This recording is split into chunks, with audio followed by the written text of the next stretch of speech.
नमस्कार, ABP news पर हाजिर हूं मैं रुमाना इसार खान और आइए विस्तार से खबरों का हम रुख करेंगे। प्रधानमंत्री नरेंद्र मोदी फ्रांस के दौरे पर हैं। पेरिस में आयोजित एआई समिट में पीएम मोदी ने दुनिया को मानवता का मंत्र दिया है। एआई समिट में शामिल प्रधानमंत्री नरेंद्र मोदी ने इस दौरान न सिर्फ एआई की उपयोगिता के बारे में बात की, बल्कि उदाहरण के साथ ये भी समझाया कि आखिर क्यों दुनिया को एआई पर फोकस करने की जरूरत है।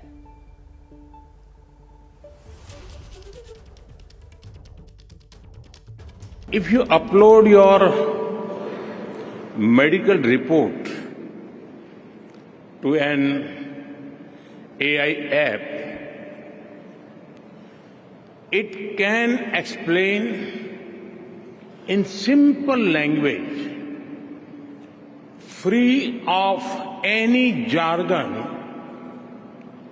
what it means for your health.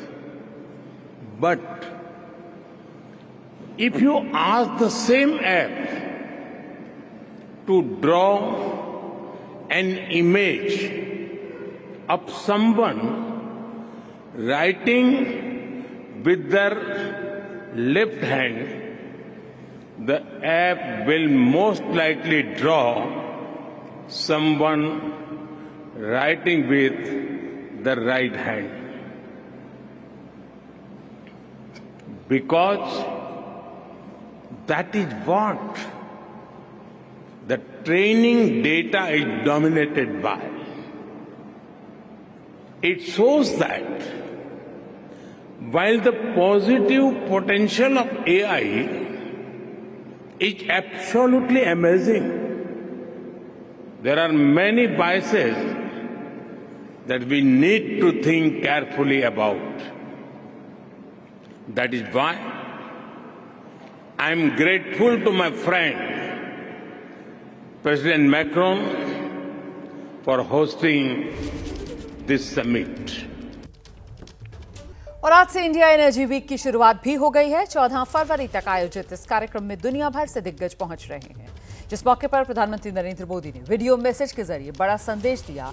प्रधानमंत्री नरेंद्र मोदी ने इस मौके पर कहा, भारत के एनर्जी सेक्टर में नई संभावनाएं हैं और 2030 तक बड़े लक्ष्य हासिल करने का संकल्प भी भारत का दोहराया।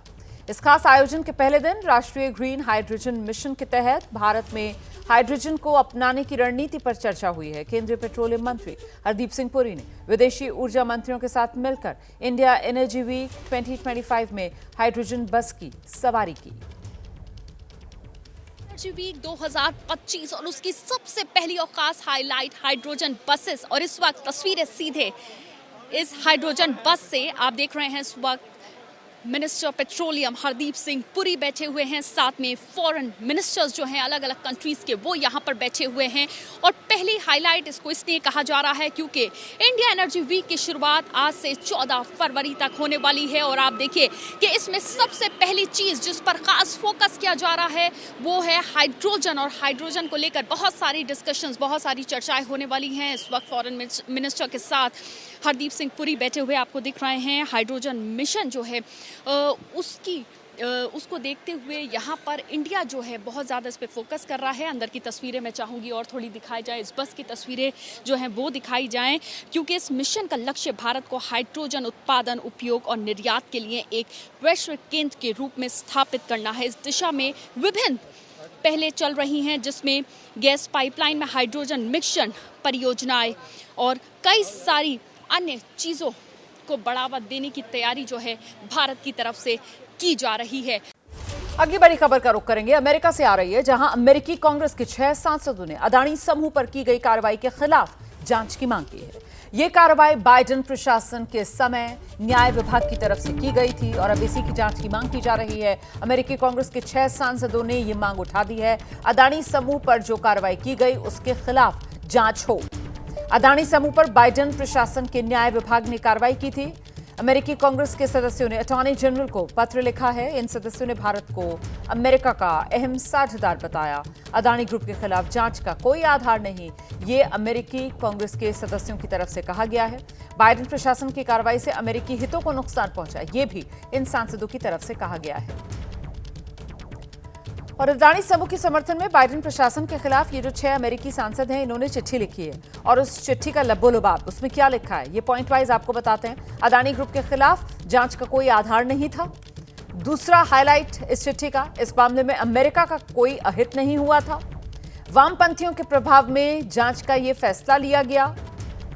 चौथा पॉइंट है, विदेशी ताकतों के प्रभाव में जांच के आदेश दे दिए गए।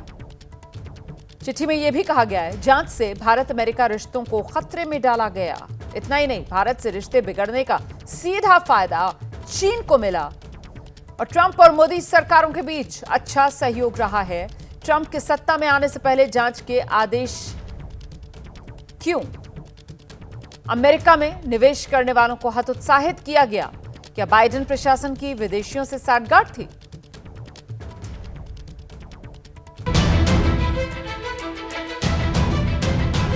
अयोध्या मराठी के लिए सीधे जाए।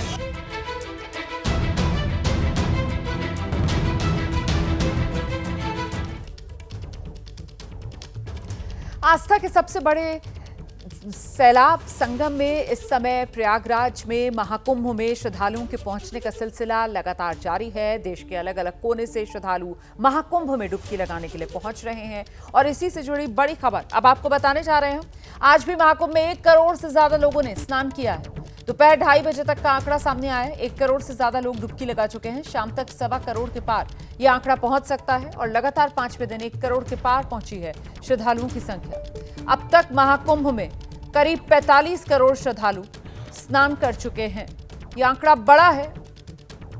लगातार पिछले 5 दिन से 1 करोड़ से ज्यादा श्रद्धालु डुबकी लगा रहे हैं। शाम तक आज 1.25 करोड़ के पार पहुंच सकता है श्रद्धालुओं का आंकड़ा। और कल माघी पूर्णिमा है, ऐसे में महाकुंभ में श्रद्धालु बड़ी संख्या में आस्था की डुबकी लगाएंगे। इससे जुड़ी बड़ी खबर सामने आ रही है। कल 2 करोड़ से ज्यादा श्रद्धालु लगाएंगे आस्था की डुबकी। माघी पूर्णिमा के स्नान के साथ कल्पवास का समापन भी हो जाएगा और कल से करीब 10 लाख संत अपने आश्रमों में लौटने लगेंगे। तो माघी पूर्णिमा का स्नान है कल और कल ही जो कल्पवास चल रहा है उसका भी समापन होना है। तो मेला क्षेत्र तक कैसे पहुंचा जाए, पैदल या फिर शटल बसों से ही अब मेला क्षेत्र तक पहुंचा जा सकता है, क्योंकि पूरा मेला क्षेत्र जो है वो नो व्हीकल जोन जारी कर दिया गया है और शाम से तो प्रयागराज को भी नो व्हीकल जोन घोषित कर दिया है। वीआईपी घाट पर गाड़ी जाएगी क्या? सभी वीआईपी पास कैंसिल कर दिए गए हैं। इस बात का ध्यान रखिएगा आप, कोई वीआईपी पास नहीं काम करेगा। सवाल पार्किंग से कितना पैदल चलना पड़ेगा, तो इसका जवाब यह है कि जितनी भी पार्किंग्स बनी हुई हैं वो संगम जहां घाट है कम से कम वहां से 8 से 10 किलोमीटर का फासला तो है ही जो आपको पैदल चलना पड़ेगा। प्रयागराज शहर में गाड़ियां चलेंगी क्या? 12 जनवरी तक, देखिए जो मैं पहले बता रही थी आपको, 12 जनवरी तक नो व्हीकल जोन पूरा प्रयागराज शहर उसको डिक्लेयर कर दिया गया है। तो माघी स्नान में अगर जा रहे हैं तो इन बातों का ध्यान रखिएगा।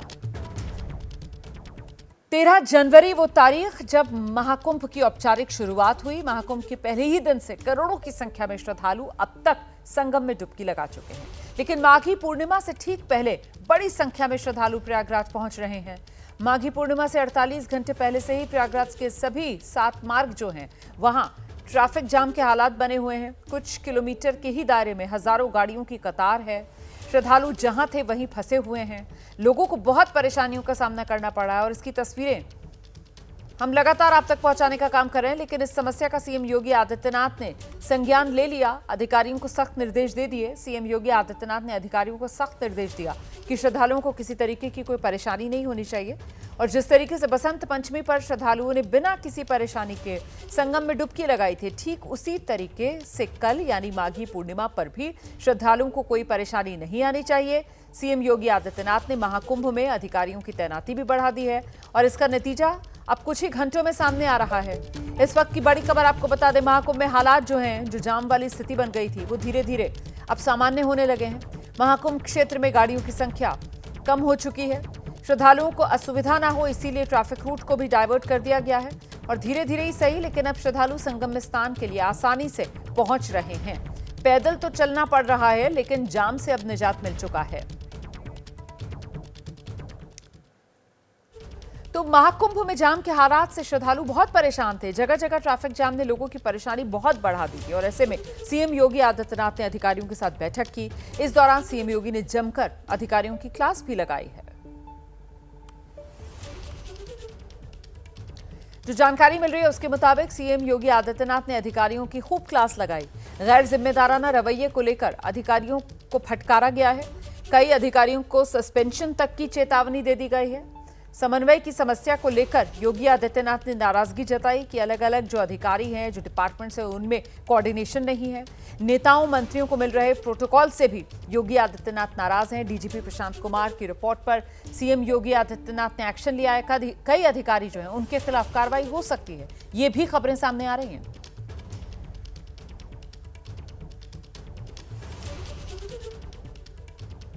तो अब प्रशासन के सामने जो अगली बड़ी चुनौती है वो कल होने वाला माघी पूर्णिमा का स्नान। करोड़ों की संख्या में श्रद्धालुओं के स्नान करने की संभावना है और ऐसे में प्रशासन व्यवस्था क्या बना रहा है, इसी को लेकर हमने खास बातचीत की है महाकुंभ मेला क्षेत्र के डीआईजी वैभव कृष्ण से। सुनिए। कल माघी पूर्णिमा का स्नान है। काफ़ी बड़ी संख्या में हम लोग भीड़ की उम्मीद यहाँ पे कर रहे हैं। आप लोगों ने देखा कि पहले भी अप्रत्याशित भीड़ पिछले स्नान पर्वों पे आई है। इस पर्व के लिए भी हम लोग पूरी तरह तैयार हैं।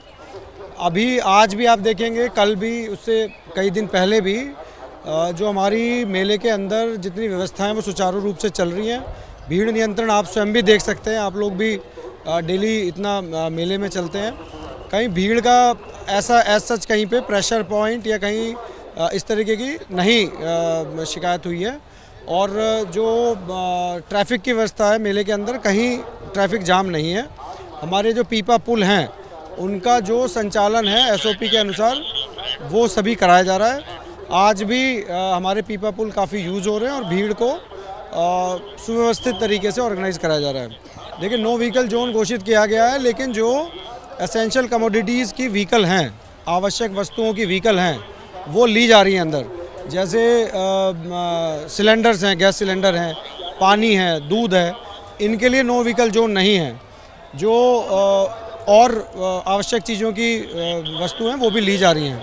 मीडिया कर्मियों के जो वाहन हैं वो भी अलाउ किए जा रहे हैं। नहीं, आज कोई जाम की स्थिति नहीं है। आज आप चेक कराएंगे, आज कोई जाम की स्थिति नहीं है। शहर में भी जो मेला क्षेत्र पे आने वाले जितने भी मार्ग हैं सारे खुले हुए हैं। हम लोगों ने वीडियो भी यूपी पुलिस की साइट से, कुंभ मेला पुलिस की साइट से वो वीडियोस भी डाले हैं। सारे मार्ग जो हैं वो व्यवस्थित तरीके से चल रहे हैं, कहीं पे जाम की स्थिति नहीं है। देखिए, करीब 10 लाख कल्पवासी मेला क्षेत्र में वर्तमान में रह रहे हैं। कल से उनका निकास होगा, वो कल से जाएंगे। अभी जो कल के पर्व के लिए भीड़ आना शुरू हो गई है, वो भीड़ आज पूरे दिन चलेगी, रात्रि में चलेगी और कल आएगी। तो ये भीड़ में जब इसकी निकासी शुरू हो जाएगी भीड़ की, करीब कल 4 बजे, शाम के 4 बजे से जब ये वाली भीड़ स्नान के उपरांत वापस जाने लगेगी, मेला क्षेत्र से जब निकास हमारा बढ़ेगा, तब हम कल्पवासियों की गाड़ियों को अंदर लेंगे। वैभव कृष्ण को आपने सुना। एक तरफ मुख्यमंत्री योगी आदित्यनाथ जो हैं वो वीआईपी कल्चर को लेकर अधिकारियों को फटकार लगा रहे हैं और वहीं समाजवादी पार्टी ने आरोप लगा दिया है कि महाकुंभ में वीआईपी कल्चर से ही व्यवस्था खराब हो रही है। महाकुंभ में वीआईपी कल्चर पर समाजवादी पार्टी ने निशाना साधा है। समाजवादी पार्टी ने बीजेपी एमएलसी विनीत सिंह का एक वीडियो शेयर किया है। गाड़ियों के काफिले और हेलीकॉप्टर को लेकर तंज कसा है। ये बीजेपी के एमएलसी हैं विनीत सिंह। इनका ये वीडियो जो समाजवादी पार्टी की तरफ से साझा किया गया है, इनके गाड़ियों के काफिले और हेलीकॉप्टर को लेकर तंज समाजवादी पार्टी ने कसा है कि ये महाकुंभ मेला क्षेत्र में वीआईपी कल्चर को बीजेपी सरकार बढ़ावा दे रही है और उसी वजह से जो आम श्रद्धालु हैं उन्हें इतनी परेशानियां हो रही हैं।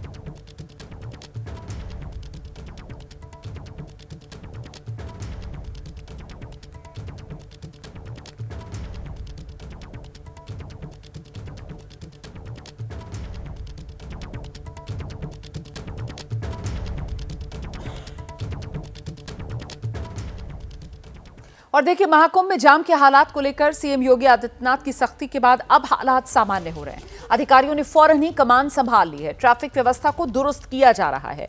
नागवासुकी एंट्री पॉइंट से एबीपी न्यूज संवाददाता विवेक की एक रिपोर्ट दिखाते हैं।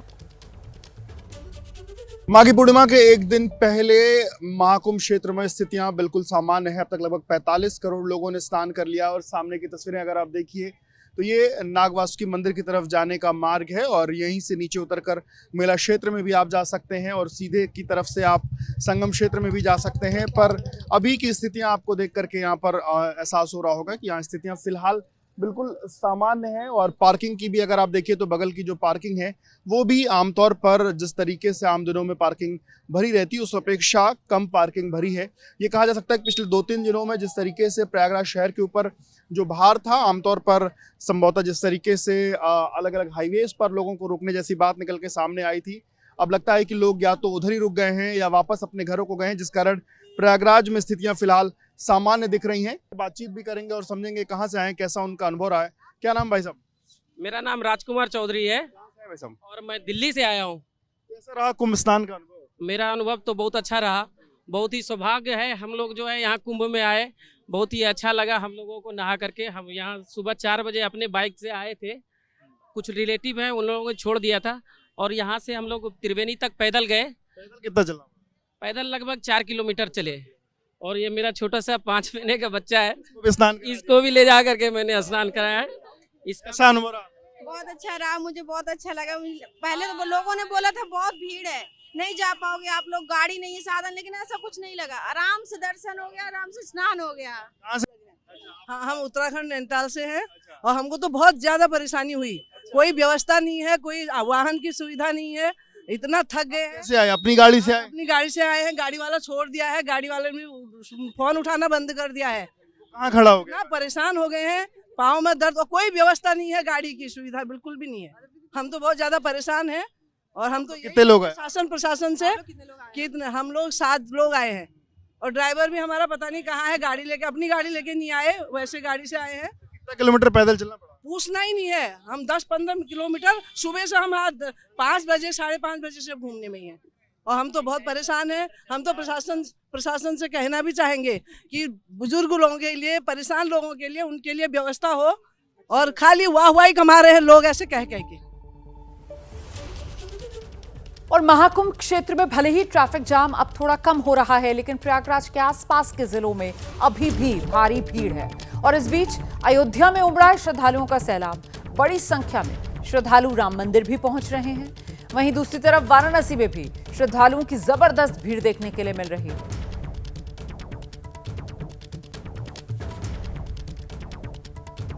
तो आस्था की ये नगरियां, जिसमें एक तरफ प्रयागराज संगम में डुबकी लगाने के लिए श्रद्धालुओं का सैलाब है और वहीं दूसरी तरफ देखिए किस तरीके से अयोध्या से लेकर वाराणसी तक श्रद्धालु पहुंच रहे हैं, लाखों की तादाद में पहुंच रहे हैं। और ऐसे में हर तरफ सिर्फ और सिर्फ श्रद्धा का ये सैलाब।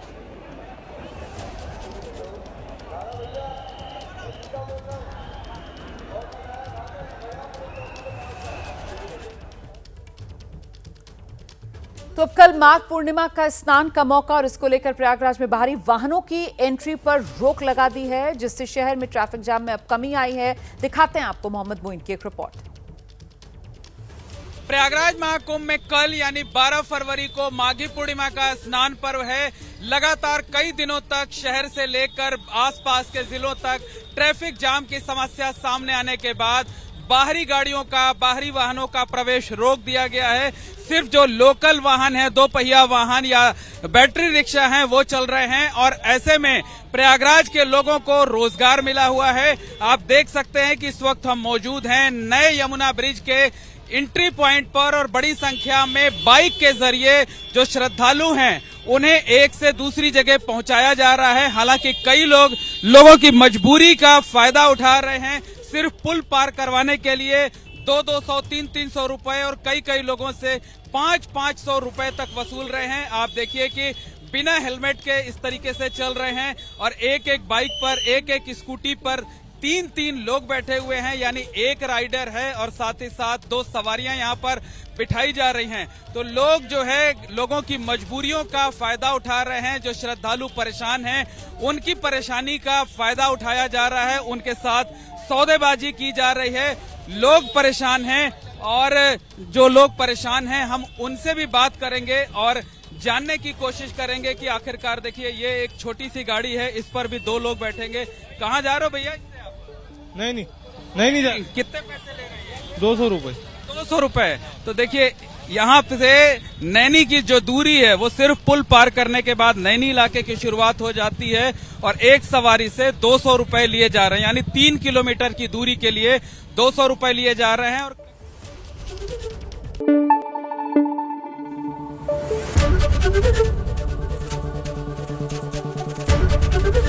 एबीपी न्यूज आपको रखे आगे।